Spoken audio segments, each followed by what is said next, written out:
नमस्कार फ्रेंड, मी अंजली. कसे आहात फ्रेंड? मजेत आहेत ना? सध्या उन्हाळा बाहेर भरपूर चालू आहे. तुम्ही घरातच राहा आणि थंड पदार्थ घ्या, म्हणजे दही, दूध यांचा जास्त वापर करा आणि नॉर्मल जेवण म्हणजे लाईट जेवण घ्या. म्हणजे आपल्याला उन्हाळ्याची जाणीव होणार नाही. आणि आता मी बनवणार आहे आज आंब्याचं रायतं. आंबे हे गोड, साधारण गोड आहेत आणि आंबट पण नाही, एखाद दुसरा आंबट असेल. आणि ह्याचा मी आता रायतं बनवून त्याच्यासाठी मी फोडणीसाठी राई, जिरं, हिंग, कढीपत्ता, लसूण घेतलेले आहे आणि ते आता मी फोडणीला देणार आहे. आता गरम झालेलं आहे तेल आणि त्या आपण आता फोडणी घालून घेऊया. आणि फोडणी घातल्यानंतर फोडणी तयार झालेली आहे, त्यामध्ये मी घालून घेणार आहे आंबे. आता हे आंबे चांगले परतून घेऊया फोडणीमध्ये. परतून झाल्यानंतर त्यामध्ये मी मसाले घालणार आहे. मी इथे हळद अर्धा चमचा घालते.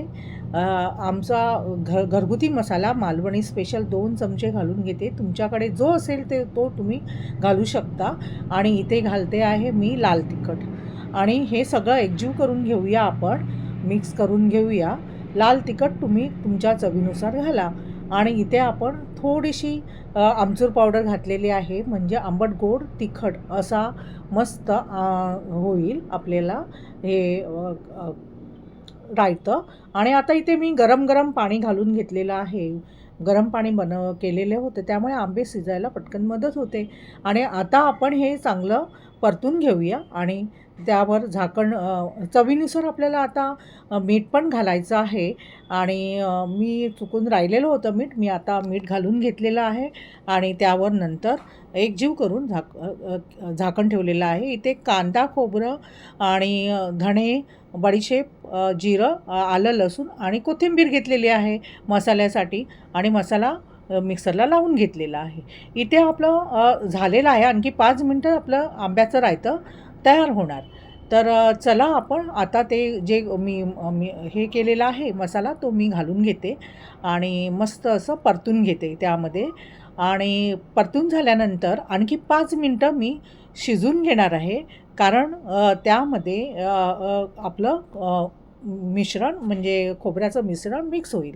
आणि इथे थोडीशी चिमूटभर मी साखर घातलेली आहे. प्रथम मी आमचूर पावडर घातलेली होती आणि त्यामुळे मी थोडीसं बॅलन्ससाठी साखर घातलेली आहे. तुम्हाला साखर आवडत नसेल तर घालू नका. इथे मस्त असं आंब्याचं रायतं बनत आहे, पाहू शकता तुम्ही.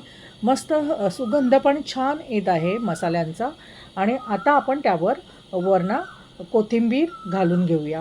आणि आपलं आता हे खाण्यासाठी रेडी आहे. तुम्ही भाकरी, चपाती, भाताबरोबर पण खाऊ शकता. मस्त असं आंबट गोड तिखट असं आंब्याचं रायतं बनलेलं आहे. कशी वाटली तुम्हाला ही रेसिपी? तर आवडली तर मला प्लीज सपोर्ट करा आणि माझ्या चॅनलला लाईक, शेअर, सबस्क्राईब करा, ही आपल्याला विनंती आहे. असेच वेगवेगळे पदार्थ मी आपल्याला आता दाखवणार आहे. आणि मस्त असं आंब्याचं झणझणीत आंबट गोड तिखट असं रायतं बनलेलं आहे. तुम्ही नक्की बनवा. उन्हाळ्यामध्ये हे प्रत्येकाच्या कोकणामध्ये बनवलं जातं घरामध्ये. आणि हे महिन्यातून 2-3 वेळा तरी बनवलं जातं, कारण खूप छान लागतं हे उन्हाळ्याच्या दिवसामध्ये खायला. तर तुम्हाला ही आवडली असेल ना रेसिपी, तर माझ्या चॅनलला कमेंट करा प्रथम आणि लाईक, शेअर, सबस्क्राईब करा आणि मला पूर्ण सपोर्ट करा.